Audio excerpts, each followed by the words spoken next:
I'm Naisha McCauley, and you're watching AccessTV.org.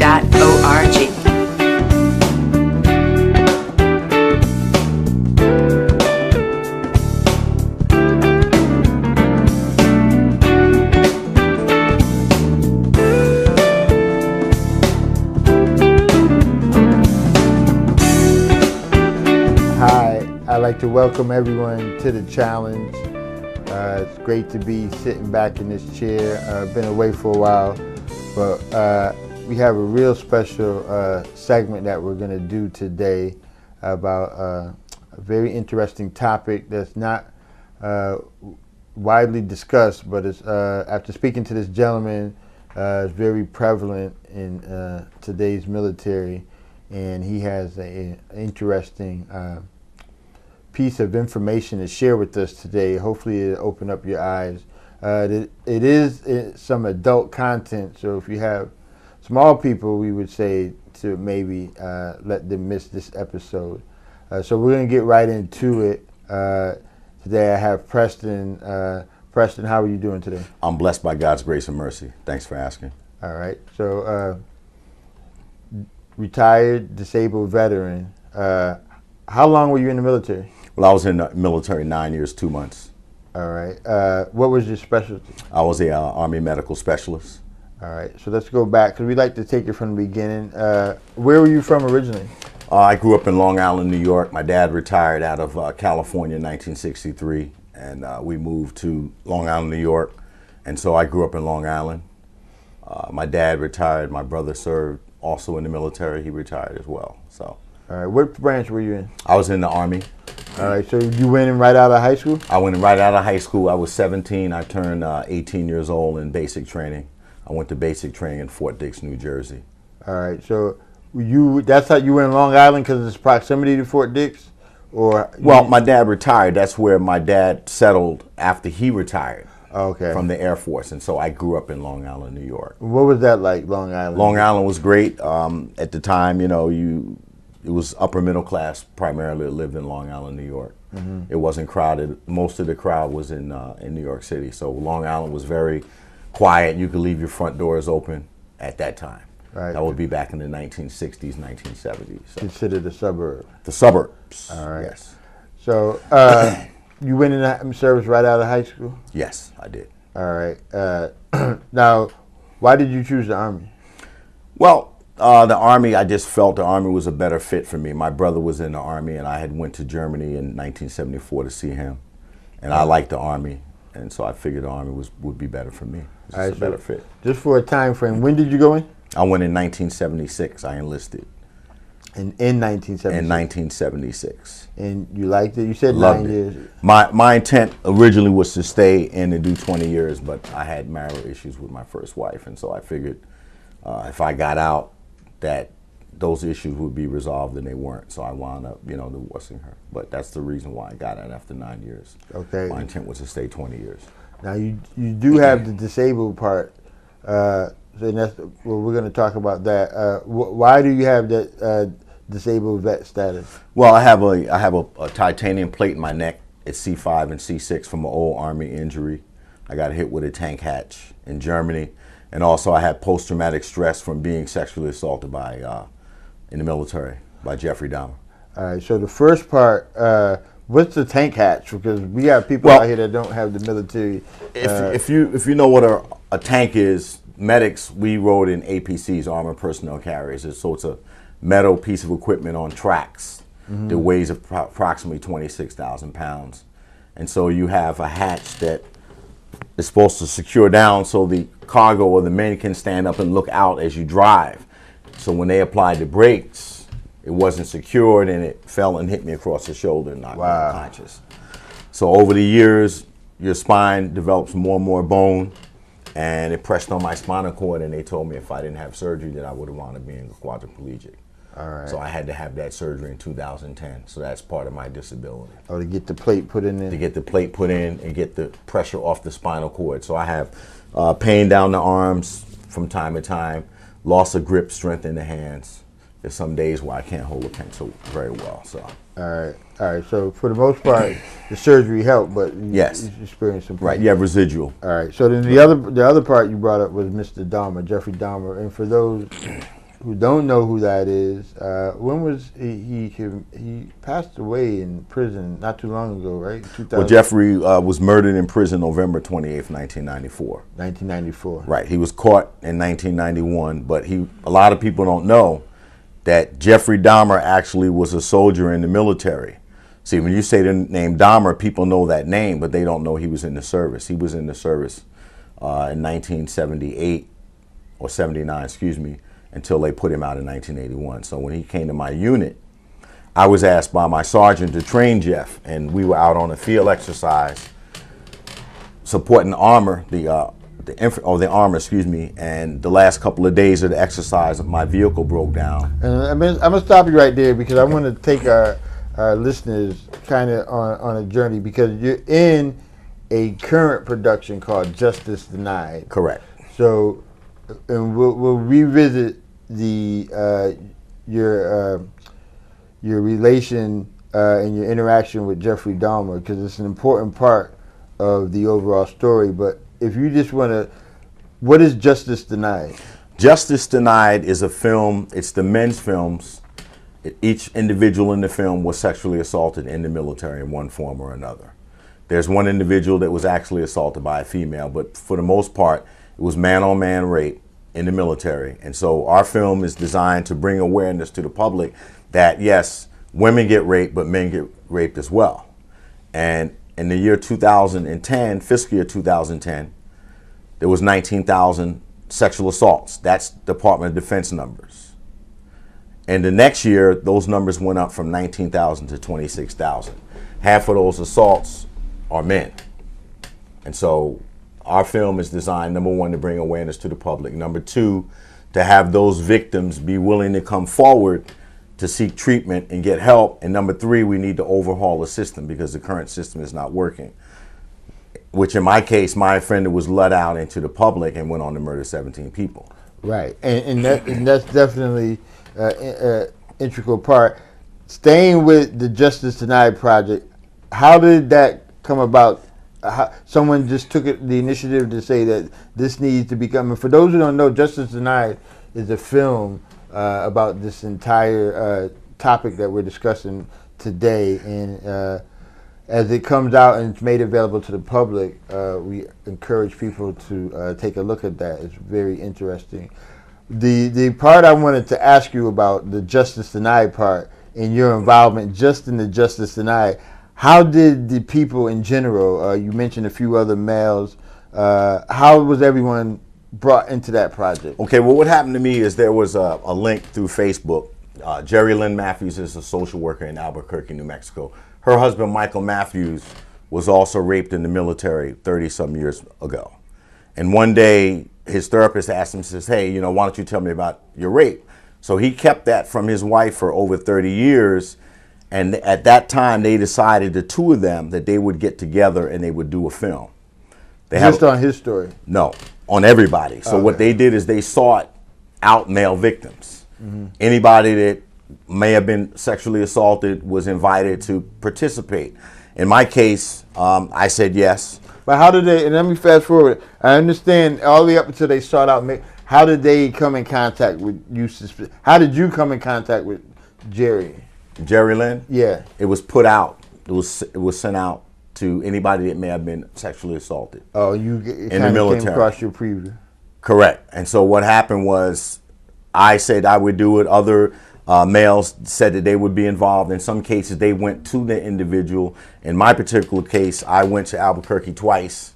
I drove. I also met up with the other Dahmer survivor, Billy Joe Capshaw, who's from Hot Springs, Arkansas. And he was in the service? He was also in the service. He was my replacement. He was beat, raped, tortured in the barracks for 15 months. Okay. And nobody helped him. So. All right. So you go out there, you meet with him, you say, I'm going to get involved with this project. Right. And he comes out there and you get interviewed about specifically what happened. So how many people was it all together in this film? Well, there was probably 20 some odd people that they interviewed. All right. And they're all in the film? Yes, they're in the film. I would say there's between 15 and 20 people in the film. I didn't have the honor of meeting everybody at the premiere, but there was a good turnout of the victims or survivors, if you will, that were in the film. Were at the premiere, and that premiere was last June in Albuquerque, New Mexico. Now, since doing the film, has the military contacted you? No. Or anyone from the military? No. Have the military given an official point of view or a statement regarding it? Well, their thing is the military, they don't want to take it out of the chain of command. And for those of you that don't understand the chain of command, you figure you have the lower enlisted and then you have your higher ups, the generals, and et cetera. So hypothetically, let's say that a female reports a rape to me and I'm a captain and you're my big boss. Okay, I know that if I turn it over to you, that's going to impact my career. So what I do is I sweep it under the rug. And that's what the military has been doing. They have not been prosecuting these offenders because the fear of it impacting their career, or, you know, that's probably the primary reason. And so you have these people that are being raped. They're afraid to come forward because they know if they report it, number one, they may be administratively discharged, lose all their benefits, and then they have retaliation. You know, so it's a bad problem.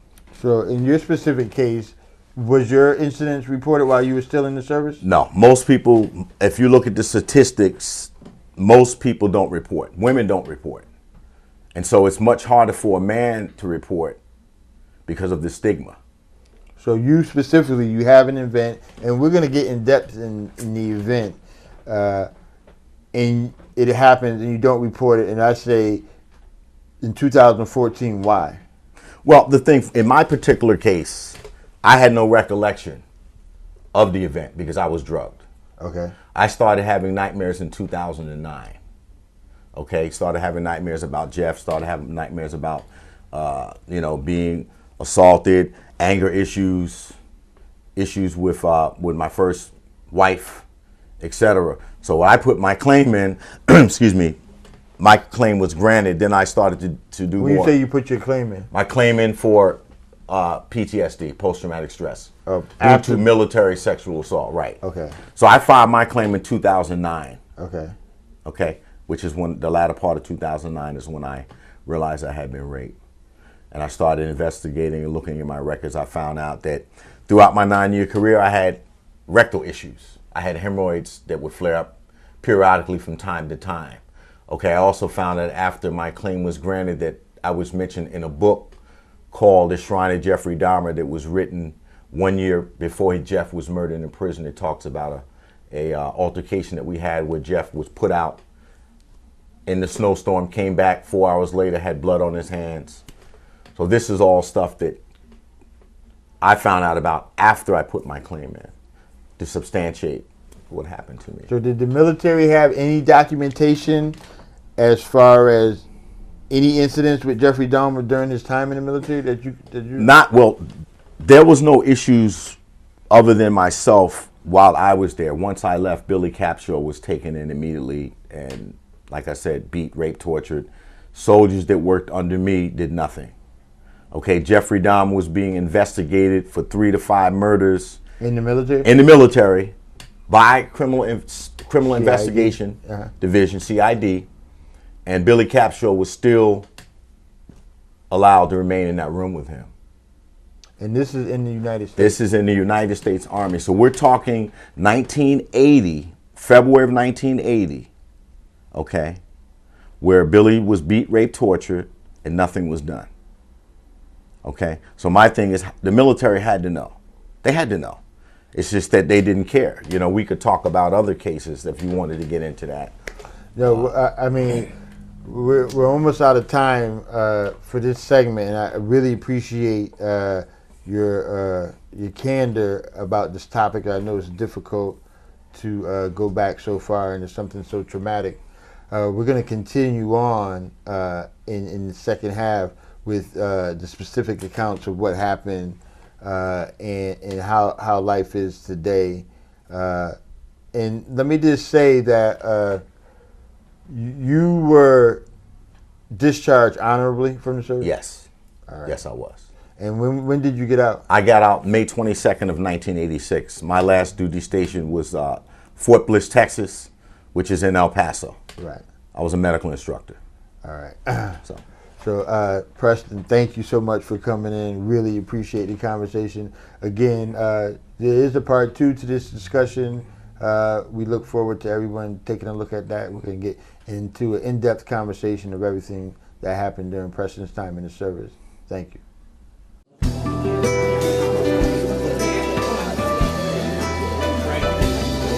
I'm very happy to be here tonight to congratulate and support AccessTV.org. AccessTV.org has reached hundreds and thousands of people.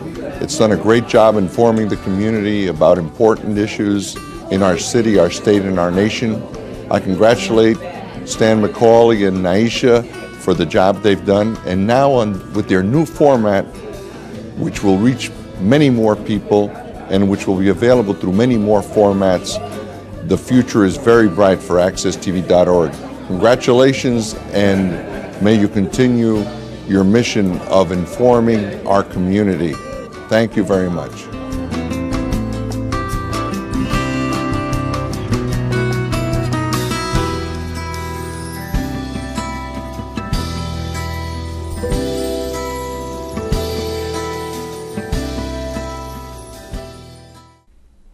I'd like to welcome everybody back to the challenge. We're here with Preston, a retired military, and he has graciously allowed us to get into a discussion about a very personal and traumatic experience with someone in our society that is notorious, and he had the unfortunate experience of interacting with this gentleman. And we're talking about Mr. Jeffrey Dahmer, who is no longer with us, but left a trail of destruction before he left. And we were talking earlier about why you didn't report it and the circumstances kind of surrounding everything that happened. When you first get to Germany, when did you arrive in Germany? okay, I arrived in Germany June of 1977. All right. Now, was Jeffrey Dahmer already there? No, Jeff did not get to our unit until July of 1979. So at that point, I had approximately 8 months left on my tour in Germany. On your tour? On my particular tour. So the dynamic of the service, does that make you rank-wise a higher rank? Or yes. How did you two come to be in the same situation or the same space? Well, okay, originally Jeff was going to be a military police officer, but he would not stop drinking. So they kicked him out of MP school, and he chose to be a medic. So he got to my unit in July of 1979, and my platoon sergeant, Sergeant First Class Chris, asked me in October, he says, I want you to train the new guy. Show him how to, set up a, field hospital, show them how to put an APC on a train, show them how to support their armor when they go out on field exercise. When you come back, I'm going to send you up to be sergeant. So we're out in Belgium. We're riding around, and it was approximately 2 weeks, 2.5 weeks. Now, and I want to. So when you meet this person, your thoughts are what? Just a regular person? Well, my thoughts are Jeff. Jeff was racist. That was obvious. Jeff. You got that right away? But right away, Jeff would sit in the barracks. He would talk about niggers, spics, Jews. My dad told me about this, that, and the other. He'd get drunk. He was a big drinker. Okay. And so nobody knew at that point he had already killed his first victim. His first victim was murdered. Stephen Hicks was murdered in 1978, cut up, buried under his grandmother's house. Okay. Jeff's dad says, I'm tired of you. You need to get your act together, join the military. And so he comes to the military. He talks about nigger spics, etc., but nobody really knew that he was a serial killer or he had actually killed. To separate from Jeffrey Dahmer, how prevalent was that type of language during that time in the show? Well, I mean, the military always had race issues at some point. They had reined it in somewhat because we had what we call race relations was part of orientation when you went overseas. And so it wasn't tolerated, like it was prior to my time being in. Okay. You know, I can only go by what my brother told me. So, I mean, obviously you're going to have good and bad and everything.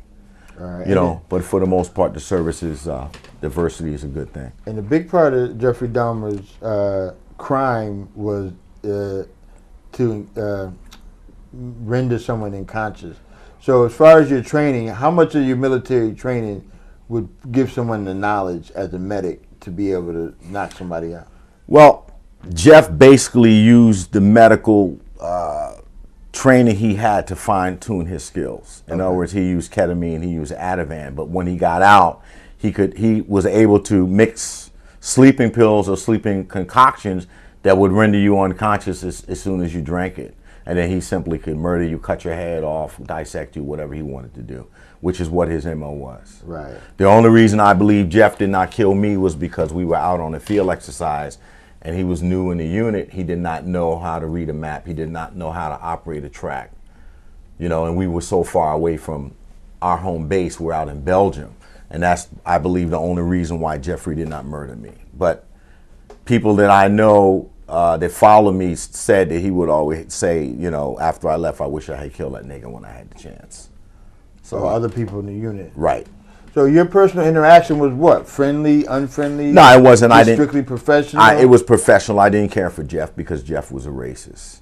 Most of the medics in the unit didn't care for Jeff because Jeff was a loner.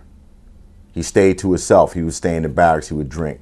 That's all he really cared about doing was getting drunk. You know, that was obvious from the onset that Jeffrey had a alcohol problem. Right. So and you get a military, part of your military file, wasn't it the DD-214? Yes. Has post-traumatic stress specifically associated to the time when you were there with Jeffrey Dahmer. Well, your 214 only talks about where you were assigned, what your rank were. So no, that's not going to be on any soldier's 214. No, I'm talking about your PTSD. My PTSD, my file does not specifically say I was assaulted by Dahmer. You have to look at it. If they're not admitting that men are raping women, they're certainly not going to admit that a serial killer raped. But they still gave you the PTSD. They gave me, I have a PTSD diagnosis, yes. And it's due to military sexual trauma. But they never admitted that Jeffrey was my assailant. The same thing with Joe Capshaw. On his 214, it says that he was tortured, but they never put Dahmer's name there. Why do you think that? Well, accountability. The military, I felt, did not want to be held accountable. You know, and that's the purpose of the film. That's partly, I can say that my story is not better than anybody else's, but when I say the name Jeffrey Dahmer, people know that. Right. So the civilian population needs to know that the military simply covered that up and discharged this gentleman into the public, and he went on to murder 17 people. Right. Now, in your recollection, there was the gap. So the incidents in real time weren't known to you. You don't. No. Why do you think that is? Well, because if you look at it, a woman can be raped, a child can be molested, and your mind will protect you. Right. Will block it out, and that's what happened. But what comes with that is a lot of anger, you know, a lot of distrust of people, hypervigilance, isolating. Those are all things I went through. I believe the assault had an effect on my career afterwards. Had an effect on my first marriage.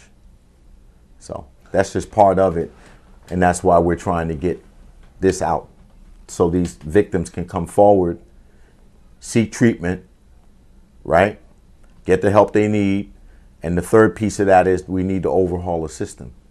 We need to take it away from the commanders, give it to a separate civilian tribunal, and let them decide. Canada does that. Australia does that. You meaning, so now in 2014, a soldier gets assaulted, what are their options? So if they report it, is it an arduous process? I mean, why wouldn't, other than the social stigma and maybe the other embarrassments, why wouldn't someone, you think, report it? Because the suggestion is underreported.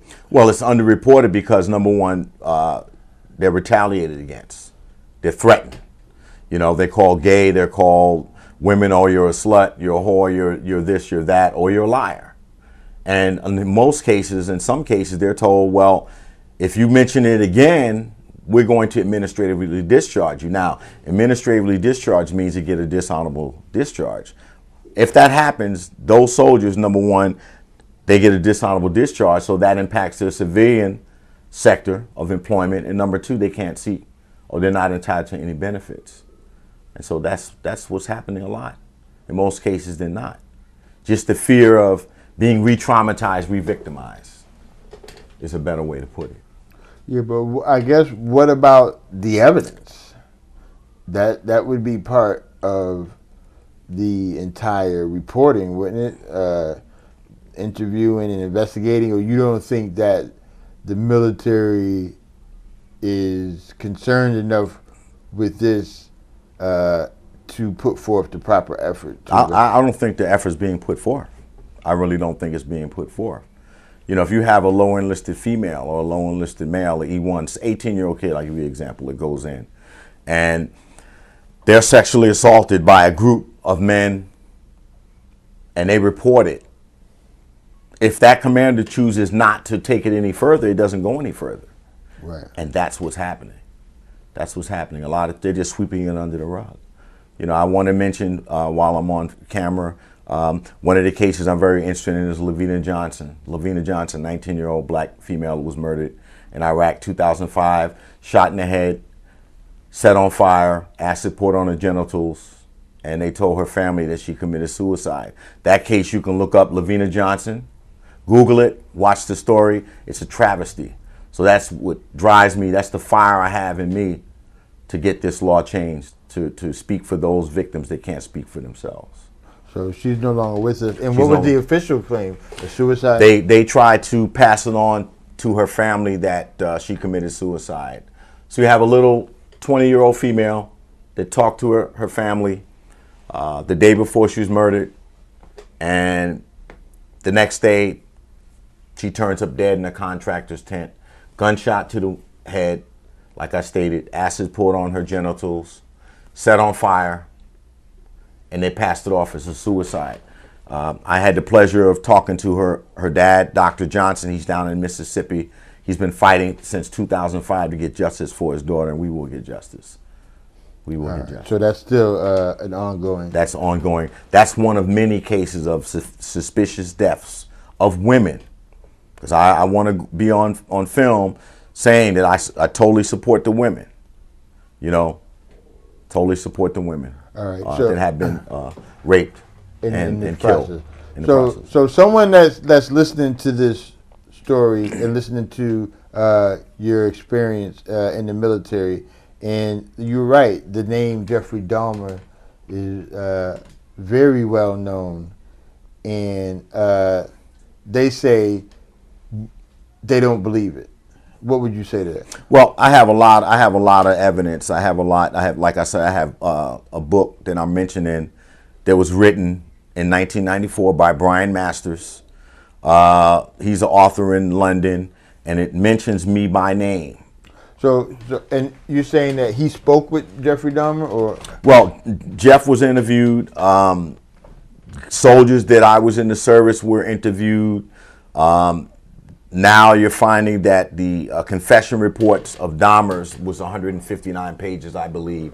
Those were released, and it has two detectives questioning Jeff, and they're asking him specifically about murders in Germany, and he's adamantly denying murders in Germany. And they ask him, "Do you know a guy named Davis?" "Yeah, I remember a guy named Davis," and this, that, and the other. So, you know, the government knows. They know what happened to me. Oh, so the murders in Germany were never solved? No, because like I said, I believe part of the military getting Jeff out was to cover that up as well, because that's a black eye for this country, to have an American soldier murdering German people. Okay? Oh, so his murders weren't of soldiers, right? Of regular civilians. Correct. And the military was Correct. investigating that and then discharged him. And they discharged him in 1981.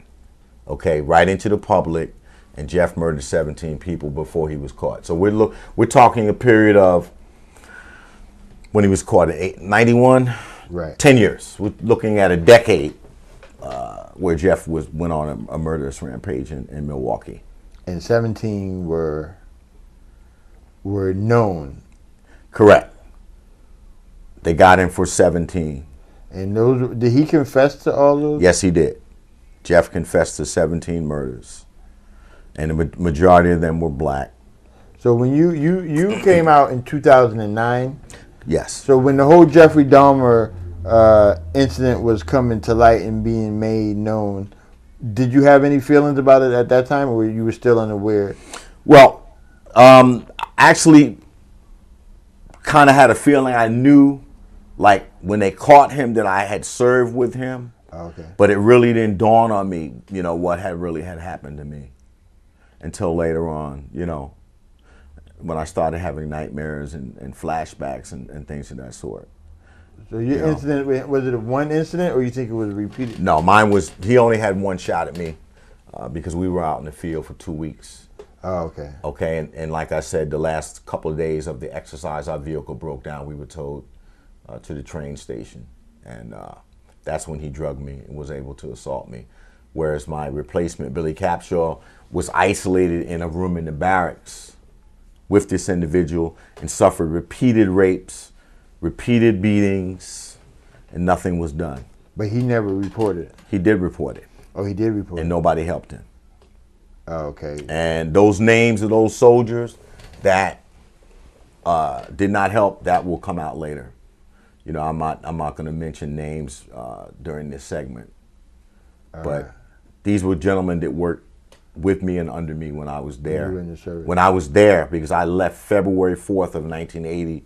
Billy came about a week after I did, and immediately he was taken under Dahmer's wing, beat, raped, tortured. Preston, we're out of time. I'm fascinated by your recollection of events. It's truly took a lot of courage to come in here and openly discuss your history with us. I thank you for coming in, and thank you for joining us on the channel.